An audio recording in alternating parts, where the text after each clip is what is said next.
Hello guys, मैं पीयूष आप सबका स्वागत करता हूं आपके अपने यूट्यूब चैनल एसोसिएट लर्निंग पर। सो गाइस, आज से हम हिस्ट्री स्टार्ट कर रहे हैं जो कि आपको बहुत सारे एग्ज़ाम्स में काम आने वाली है, चाहे वो सीटेट हो, एनवीएस का एग्ज़ाम हो, टीजीटी पीजीटी हो। ठीक है, इसके साथ साथ केंद्रीय विद्यालय के एग्ज़ाम्स के लिए, साथ ही साथ यूजीसी नेट के एग्ज़ाम में भी ये आपको हेल्प करने वाला है। तो ये वीडियोस सभी चीज़ों को ध्यान में रखते हुए बनाई जा रही हैं, इसलिए आप अगर किसी भी एग्ज़ाम की तैयारी कर रहे हैं तो आप हमारे चैनल के साथ जुड़ सकते हैं। साथ ही साथ हमारे चैनल पर आपको हिस्ट्री से रिलेटेड सारी वीडियोस मिलने वाली हैं। सबसे पहले हम एनसीईआरटीज़ कवर करेंगे, उसके बाद हम धीरे धीरे बढ़ते हुए जो भी इंपॉर्टेंट फैक्ट्स पेपर में पूछे जाते हैं और एनसीईआरटी से बाहर हैं, हम उन पर भी डिस्कशन करेंगे। तो हमारे चैनल के साथ आप जुड़ जाइए। और ख़ास बात यह है कि जो लोग भी टीजीटी पीजीटी या केंद्रीय विद्यालय की टीजीटी पीजीटी या एनवीएस की टीजीटी पीजीटी की तैयारी कर रहे हैं, उनके लिए ये बहुत ज़्यादा इम्पॉर्टेंट होने वाली है। और जो लोग यूजीसी नेट की तैयारी कर रहे हैं उनके लिए भी काफ़ी हेल्पफुल होगी। तो आप लोग भी हमारे साथ जुड़ जाएं, यानी ये सारी वीडियोस आप सभी के लिए हेल्पफुल हैं। तो आप सभी हमारे चैनल को सब्सक्राइब कर लें और बेल आइकन को प्रेस कर लें, जिससे अगली वीडियो जैसे ही अपलोड हो सबसे पहले आपके पास नोटिफिकेशन आए और आप उसे टाइम से देख सकें। तो चलिए, आज हम बात करने वाले हैं क्लास 6 की हिस्ट्री का फर्स्ट चैप्टर, जो है क्या, कब, कहाँ और कैसे। तो चलिए यहाँ से हम स्टार्टिंग करते हैं अपनी हिस्ट्री की। शुरू करने से पहले मैं आप सभी को बताना चाहता हूँ कि आप हमसे कनेक्ट कर सकते हैं, वो भी कैसे। टेलीग्राम पर हमारा चैनल है, आप वहाँ से हमें ज्वाइन कर सकते हैं। सारी पीडीएफ्स और सारी इन्फॉर्मेशन आपको वहीं पर मिलेगी। साथ ही साथ आप हमारे यूट्यूब चैनल की जो कम्युनिटी है वहाँ पर भी सारी इन्फॉर्मेशन देख सकते हैं। इसके अलावा अगर आपकी कोई पर्सनल क्वेरी है या कोई भी ऐसी चीज़ जो आप मुझसे शेयर करना चाहते हैं, तो व्हाट्सएप नंबर आपको दिया हुआ है, आप यहाँ पर मुझे मैसेज कर सकते हैं। पहला इंपॉर्टेंट पॉइंट है हमारा, भारत में नर्मदा नदी के तट पर कई लाख वर्ष पहले से लोग रह रहे थे। यानी कि जो भारत का जो नर्मदा नदी वाला क्षेत्र है, जो इनकी घाटी बनी हुई है पूरी नर्मदा नदी की, वहाँ पर हम क्या देखते हैं कि वहाँ पर जो लोगों का निवास था वो काफ़ी पहले से था। लोग आज भी वहाँ रह रहे हैं, लेकिन कई लाख वर्ष पहले भी लोग वहाँ रहा करते थे। वह भोजन के लिए जंगलों से फलों कंद मूलों का संग्रह करते थे। यानी कि ये जो लोग थे ये क्या करते थे, भोजन कैसे प्राप्त करते थे, ये लोग जंगलों से फलों का और कंद मूलों का संग्रह करते थे। साथ ही साथ ये जानवरों का आखेट या शिकार भी करते थे। ठीक है, तो जो नर्मदा नदी घाटी का क्षेत्र है वहाँ पर कई लाख वर्ष पहले भी लोग रहा करते थे, और वह लोग भोजन के लिए क्या करते थे, जंगलों से फलों और कंदमूल जो थे उनका सेवन करते थे। साथ ही साथ जो जानवर थे उनका भी शिकार किया करते थे। अगला इंपॉर्टेंट पॉइंट है हमारा, भारतीय उपमहाद्वीप के उत्तरी पश्चिमी भाग में सुलेमान और किरथर की पहाड़ियाँ हैं, जो कि पाकिस्तान में हैं, के आसपास के क्षेत्र में कुछ ऐसे स्थल हैं जहां लगभग 8000 वर्ष पूर्व स्त्री पुरुष से सबसे पहले जौ तथा गेहूं जैसी फसलों को उपजाना शुरू किया। ठीक है, साथ ही साथ भेड़ बकरी और गाय जैसे पशुओं को पालतू बनाना शुरू किया। यह लोग गांवों में रहते थे। इसको मैं आपको एक डायग्राम से समझाना चाहता हूँ कि ये है हमारा भारतीय उपमहाद्वीप, जिसमें हम ये सारा पोर्शन कवर करते हैं। ठीक है, तो ये जो पश्चिमी क्षेत्र है, उत्तर पश्चिमी क्षेत्र, ये कहाँ पड़ेगा, यहाँ पड़ेगा, है ना, गुजरात से आगे पाकिस्तान वाले क्षेत्र पर। तो यहाँ पर दो पहाड़ियाँ पड़ती हैं, एक सुलेमान और दूसरी किरथर की पहाड़ियाँ। इन पहाड़ियों के आसपास कुछ ऐसे क्षेत्र हमें प्राप्त हुए हैं जहाँ पर हमने देखा कि 8000 वर्ष पुराने हमें क्या मिले हैं, जौ और गेहूं जैसी फसलें हमें वहाँ देखने को मिली हैं कि वहाँ के लोग क्या करते थे, इन फसलों को उपजाते थे। साथ ही साथ ये जो क्षेत्र पड़ता था, ये मेहरगढ़ नाम का क्षेत्र पड़ता था। क्या था, मेहरगढ़। ठीक है, मेहरगढ़ नाम का ये क्षेत्र हुआ करता था। साथ ही साथ यहाँ पर भेड़ बकरी और गाय जैसे पशुओं का पालतू बनाना भी शुरू कर दिया था। यहाँ के जो लोग थे उन्होंने क्या कर दिया था, भेड़ पालन, बकरी पालन, गाय पालन भी शुरू कर दिया था। यानी कि हम भारतीय उपमहाद्वीप में जो सबसे पुराने कृषि के अवशेष मिले वो कहाँ से मिले, पाकिस्तान के आसपास का जो क्षेत्र है सुलेमान और किरथर की पहाड़ियों वाला, वहाँ से, जिसे हम मेहरगढ़ के नाम से जानते हैं। साथ ही यहीं के लोगों ने सबसे पहले पशुपालन भी शुरू किया था। ठीक है, अगला इंपॉर्टेंट पॉइंट है हमारा, मध्य भारत में विंध्य की पहाड़ियों व उत्तर पूर्व के गारो की पहाड़ियों के आसपास के क्षेत्र ऐसे थे जहां कृषि का विकास हुआ। विंध्य के उत्तर में सबसे पहले चावल उपजाया गया। ठीक है, अगर हम बात करें, ये रहा भारत, यहाँ पर है हमारी विंध्य की पहाड़ियाँ, और गारो की अगर बात करें तो कहाँ पर है, यहाँ पर। ठीक, तो तो इन दोनों पहाड़ियों के आसपास भी हमने देखा कि कृषि का विकास इन क्षेत्रों में भी देखा गया। साथ ही साथ विंध्य के उत्तर में यानी कि यहाँ पर क्या देखा गया, चावल सबसे पहले उपजाया गया। यानी भारतीय महाद्वीप में नहीं, पूरे विश्व में सबसे पहले चावल कहाँ पर उपजाया गया, वो सबसे पहले विंध्य की पहाड़ियों के उत्तर में उपजाया गया था। अगला इंपॉर्टेंट पॉइंट है हमारा, सहायक नदियाँ उन्हें कहते हैं जो एक बड़ी नदी में मिल जाती है। सहायक नदियाँ कौन सी होती हैं, वे नदियाँ जो एक मुख्य नदी में जुड़ती चली जाती हैं, वो सारी नदियाँ क्या होती हैं, सहायक नदियाँ होती हैं। नदियों के किनारे 4700 वर्ष पहले आरंभिक नगर फले फूले। यानी हम ये कह सकते हैं कि जो नदियाँ थीं उनको क्रेडल ऑफ सिविलाइजेशन कहा जाता है। क्या कहा जाता है, क्रेडल ऑफ सिविलाइजेशन। इसका अर्थ क्या होता है, इसका मतलब होता है सभ्यता का पालना। यानी कि जितनी नदी घाटियाँ थीं, नदी घाटियों के आसपास के जो क्षेत्र थे, इन्होंने सभ्यताओं को जन्म दिया, सभ्यताओं को पाला, इसीलिए इन्हें क्या कहा जाता है, इन्हें सभ्यताओं का पालना कहा जाता है। ठीक है, तो सहायक नदियाँ क्या होती हैं, ऐसी नदी जो एक मुख्य नदी में आकर के जुड़ जाती है, वो हमारी सहायक नदी होती है। और इन्हीं नदियों के किनारे क्या होता था, 4700 वर्ष पहले आरंभिक नगर फले फूले थे। ठीक है, अगला इंपॉर्टेंट पॉइंट है हमारा, गंगा व इसकी सहायक नदियों के किनारे तथा समुद्र तटवर्ती इलाकों में नगरों का विकास लगभग 2500 वर्ष पूर्व हुआ था। ठीक है, नदी जो इसके पहले वाला पॉइंट था वो क्या था कि नदियों के किनारे 4700 वर्ष पहले आरंभिक नगर फले फूले। यानी जो आरंभिक नगर माना जाता है भारत में, वो किसे माना जाता है, वो माना जाता है सिंधु घाटी सभ्यता को। तो सिंधु घाटी सभ्यता के जो नगर थे वो कहाँ पर थे, सिंधु नदी के किनारे किनारे। ठीक है, तो जो पहले वाला पॉइंट है वो बता रहा है हमको कि सिंधु और इसका जो अपवाह तंत्र था उसके आसपास प्रारंभिक नगरों का उत्थान हुआ और प्रारंभिक नगर उसमें क्या हुए, फलते फूलते रहे। इसके बाद जो अगला पॉइंट है गंगा वाला, उसमें क्या है कि 2500 वर्ष पूर्व यानी कि 4700 से लगभग 2000 साल बाद क्या हुआ जा करके कि गंगा और इसकी सहायक नदियां जो थी वहाँ पर शहरों का विकास या नगरों का विकास होना स्टार्ट हो गया और नए नए नगर बने। ठीक है, ये हमारा क्या था, पहला वाला जो नगर बसा वो सिंधु सभ्यता कहलाया और जो दूसरा वाला नगर बसा वो महाजनपद काल के नाम से आगे जाना गया। अगला इंपॉर्टेंट पॉइंट है हमारा, गंगा के दक्षिण में इन नदियों के आसपास का क्षेत्र प्राचीन काल में मगध नाम से जाना जाता है। ठीक है, प्राचीन काल में ये जो क्षेत्र था यानी गंगा के दक्षिण का जो क्षेत्र था वो किस नाम से जाना गया, वो जाना गया मगध के नाम से। यानी अगर हम बात करें पहला नगरीकरण कब देखने को मिलता है, तो पहला नगरीकरण हमें देखने को मिला सिंधु सभ्यता के समय में, और जो दूसरा नगरीकरण हमें देखने को मिलता है वो कब मिलता है, महाजनपद काल के आसपास। यानी महाजनपद काल से हमें क्या देखने को मिलता है, द्वितीय नगरीकरण की शुरुआत हो जाती है। ठीक है, अब हम बात करते हैं मगध राज्य के प्रमुख वंशों की। तो प्रमुख वंश कौन कौन से हैं, सबसे पहले हर्यक वंश आता है, फिर शिशुनाग वंश आता है, फिर नंद वंश आता है, फिर मौर्य वंश आता है, फिर शुंग वंश आता है और फिर कण्व वंश आता है। ये वो वंश थे जिन्होंने क्या किया था, मगध पर शासन किया था। तो सबसे पहले जो आरंभिक नगर थे वो कौन से थे, हड़प्पा वाले थे जो 4700 वर्ष पहले पाए गए थे। 2500 वर्ष पहले महाजनपद काल की शुरुआत होती है और क्या देखने को हमें मिलता है, हमें द्वितीय नगरीकरण देखने को मिलता है। और इसी द्वितीय नगरीकरण का एक उदाहरण हमें मगध में देखने को मिलता है, यानी कि मगध एक बड़ा साम्राज्य बन करके उभरा था। अब मगध के जो प्रमुख वंश थे हमने उनके बारे में देखा कि हर्यक वंश, शिशुनाग वंश, नंद वंश, मौर्य वंश, शुंग वंश और कण्व वंश ने यहाँ पर शासन किया था। ठीक है, अगला इंपॉर्टेंट पॉइंट है, पहाड़ियों, पर्वत और समुद्र भारतीय उपमहाद्वीप की प्राकृतिक सीमा का निर्माण करते हैं। कैसे, ये भारत का मैप है, इधर क्या है, ये सब समुद्र है। ठीक है, ऊपर क्या है, ऊपर हमारे पास पर्वत हैं। ठीक है, तो हम क्या देखते हैं कि भारत की जो बाउंड्रीज हैं, भारत की जो सीमाएं हैं वो दोनों तरफ से प्राकृतिक सीमाएं हैं। भारत यहाँ से भी प्राकृतिक सीमा से घिरा हुआ है जो कि हमारा समुद्र है, और ऊपर भी प्राकृतिक सीमा से घिरा हुआ है जो कि हमारे पर्वत हैं। ठीक है, तो भारतीय उपमहाद्वीप जो है वो पूरी तरीके से प्राकृतिक सीमाओं से क्या है, घिरा हुआ है। अगला इंपॉर्टेंट पॉइंट है हमारा, अपने देश के लिए हम प्रायः इंडिया तथा भारत जैसे नामों का प्रयोग करते हैं। अपने देश के लिए हम क्या करते हैं, एक तो इंडिया यूज़ करते हैं, दूसरा भारत का यूज़ करते हैं। इंडिया शब्द इंडस से निकला है, जिसे संस्कृत में सिंधु कहा जाता है। अब इंडिया जो शब्द है वो काय से निकला है?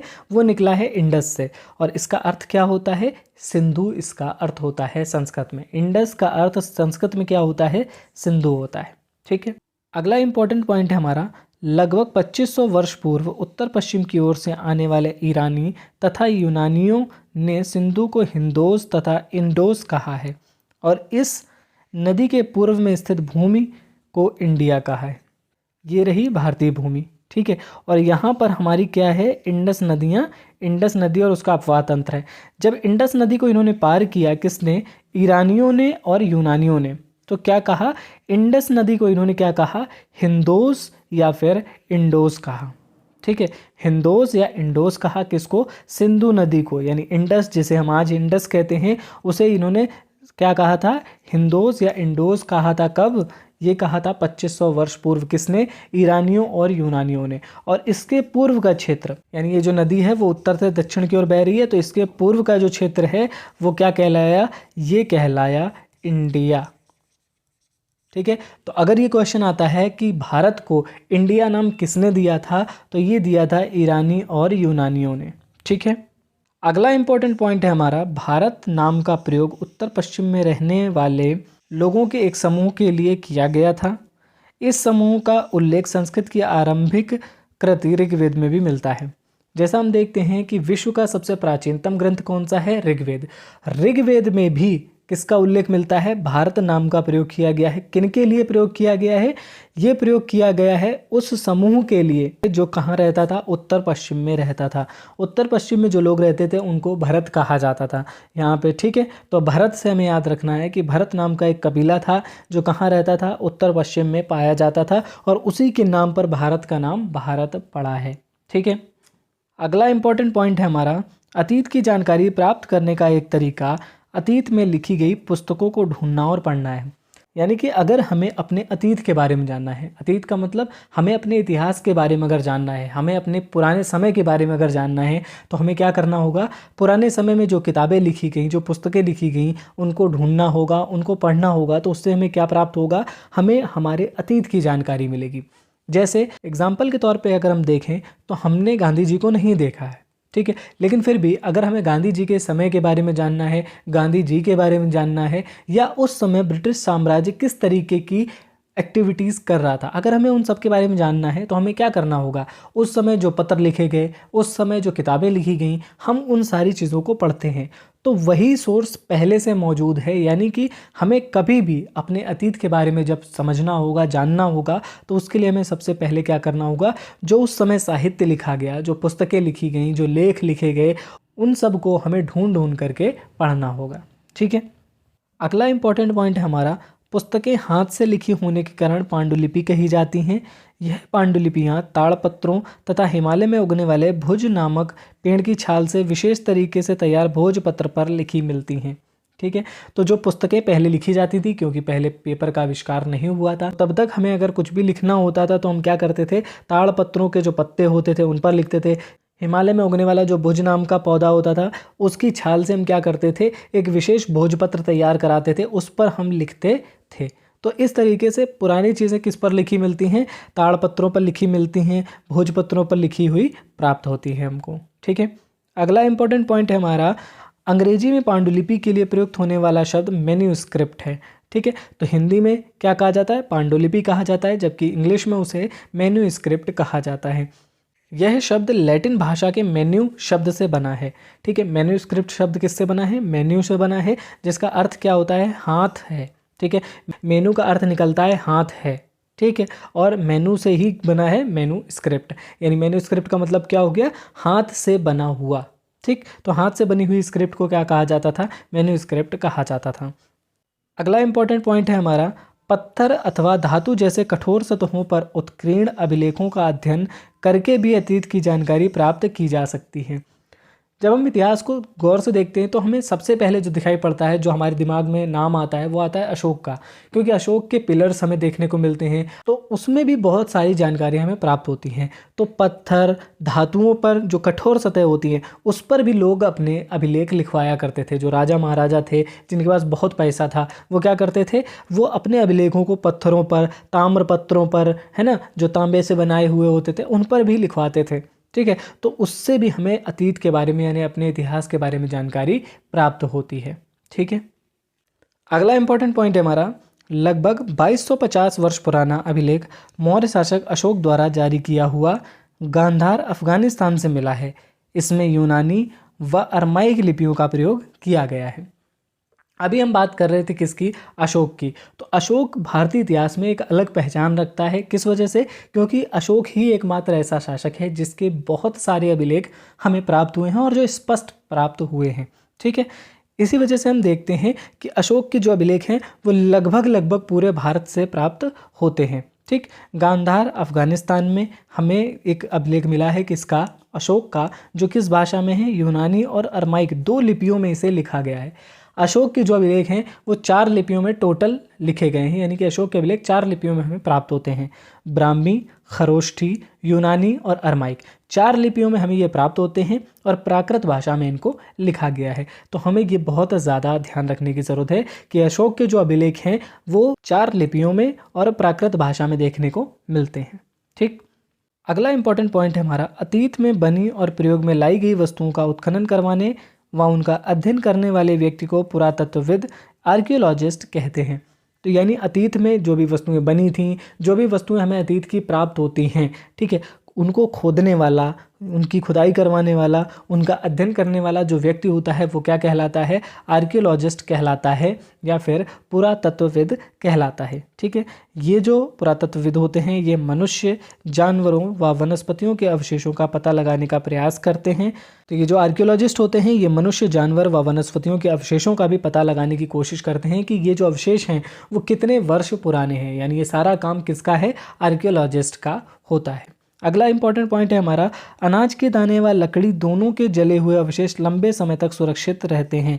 ये जो अनाज के दाने होते हैं जब तक इनको फेवरेबल टेम्परेचर और कंडीशंस नहीं मिलती हैं, यानी कि जब तक इन्हें उचित तापमान ना मिले, उचित वातावरण ना मिले, तब तक ये जो अनाज के दाने होते हैं ये क्या नहीं करते हैं, ये स्प्राउट नहीं होते, यानी कि ये फूटते नहीं हैं, अंकुरित नहीं होते हैं। ठीक है, वैसे ही जली हुई लकड़ी होती है वो भी क्या करती है, लंबे समय तक पड़ी हुई बनी रहती है। तो उन सब से हम पता लगा सकते हैं कि ये जो बीज है या जो लकड़ी है वो कितने समय पुरानी है। ठीक, अगला इंपॉर्टेंट पॉइंट है हमारा, मिस्र के उत्तरी तट पर रोसेटा नामक एक कस्बा है।